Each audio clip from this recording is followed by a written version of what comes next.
Sneezing यानी छींकना या छींक लेना, जो कि एक नॉर्मल बात है और सभी को आती है।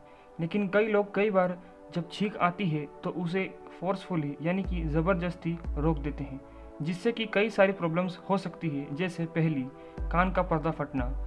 अक्सर लोग छींक को ज़बरदस्ती रोक देते हैं, उसके कारण आपके कान में तेज़ी से हवा पास होती है, जो कि आपके कान के पर्दे को फाड़ सकती है और आप बहरे भी हो सकते हैं। और इसी के साथ में यदि आप छींक को ज़बरदस्ती रोकते हैं तो उसके कारण आपकी ब्लड वेसल्स में प्रेशर बढ़ जाता है और वह फट सकती हैं, जिससे कि आपके कान, नाक या फिर आँख से खून आ सकता है।